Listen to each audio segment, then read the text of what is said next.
Palma Airport is teeming with hundreds of German tourists.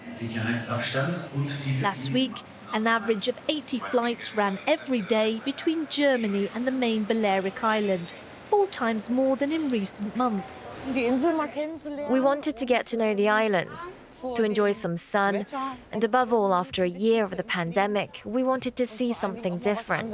We want to talk about something different. On the seafront, they're soaking up the sun without wearing a mask, and also enjoying the bars and restaurants being open until 5. COVID restrictions that are much lighter than Germany's at the moment. But that doesn't worry these holidaymakers. I think it's a quarter of the cases we have in Germany, so it's much safer here. We had to take the PCR test before we could fly over, so we kind of knew it's most likely that everyone that came here is also negative. Nevertheless, Angela Merkel called on Germans not to travel to Spain. No one here listened to her advice. Perhaps she doesn't think that we are able to keep our distance, you know. But I have a brain and I have a stomach feeling and I know how to behave. Since restrictions were eased on the island, the rate of COVID has doubled. These Germans are arriving amid fears of a 4th wave. This is a critical moment, and we don't know if the Germans are going to lead to a rise in the number of new infections and whether that will make things harder for us. It's great for our economy, because if not, I don't know how we're going to survive, because tourism's the only thing we live off. Tourism is the island's main business. 80% of its economy depends on it. This company organises tours around the town's streets. It's like joystick. You play PlayStation, FIFA, Fortnite, sorry. After a year without any work, Alex sees the return of tourists as a question of survival. I had to find another job while I was waiting.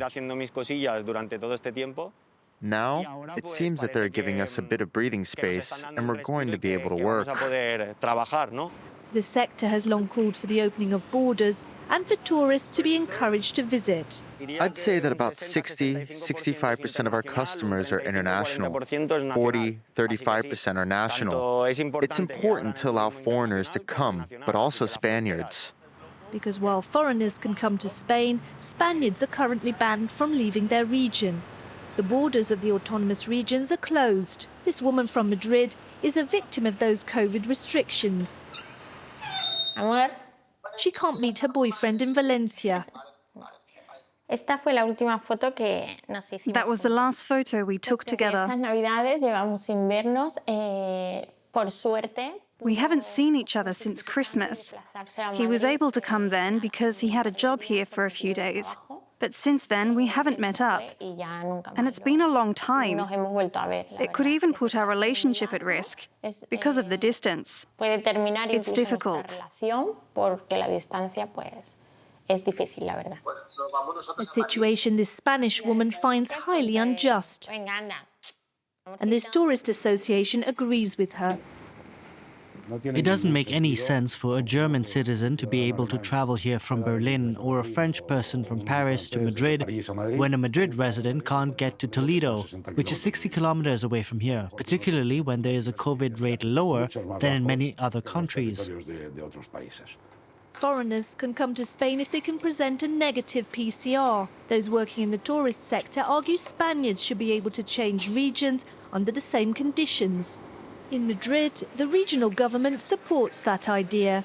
But at the moment, the Spanish capital can still only receive foreign visitors, including tens of thousands of French people. The Spaniards are really strict about wearing masks. If you respect that, you can go out, meet up with people, speak to people, go to a restaurant. You can really have a social life. But not all visitors from abroad respect local COVID rules. This neighbourhood association complains foreigners are behaving badly. The situation is intolerable, outrageous. Residents are taking safety measures to prevent infection, and they have to watch, as the people you see outside don't respect them at all. It's really annoying. And after the 11 o'clock curfew, the partying continues on in many flats. This tourism is based on alcohol. They're going to buy drink here, they come out with bags of alcohol and they take it back to the tourist apartments. Are they going to wear a mask and to respect any safety measures? Of course not. Spain is trapped between handling the pandemic and saving its economy. Tourism accounts for 2.5 million jobs and 13% of its GDP.